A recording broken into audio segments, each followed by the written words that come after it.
Carolyn, welcome. So exactly where are you now and what's the situation with your home? Well, the situation with my home is that I'm not in it right now because I was evacuated from the fire that broke out, the Kenneth fire, which was the one in West Hills, the sort of third one, well, fourth one really, of these wildfires. There are a lot of fires burning across LA. The two biggies, of course, the Palisades and the Eaton fire, but then this one broke out in West Hills. Now, what's unfortunate is that actually somebody is suspected of starting that as an arsonist, of starting that, and somebody's been arrested for starting that.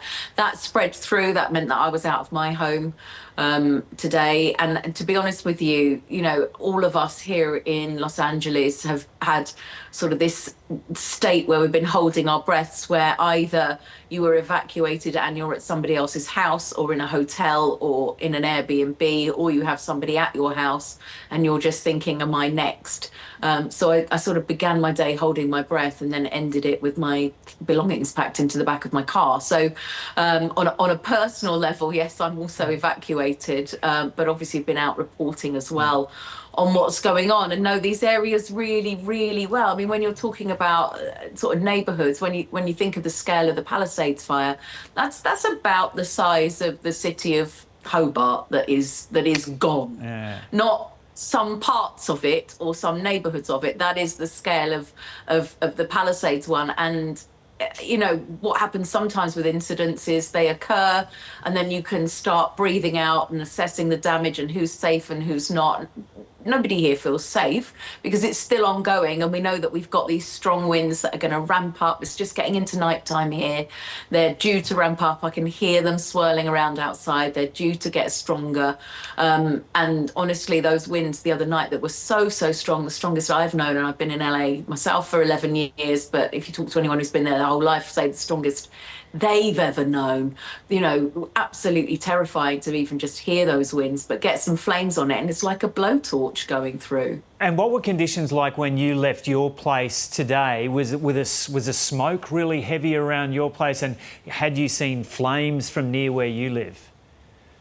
I mean, you can see the flames, and certainly the smoke is a huge issue now in Los Angeles. So one of the things that's a real problem is the air quality. This is the sort of thing where if you go out, I mean, residents are being told to close their windows, close their doors, try and avoid that.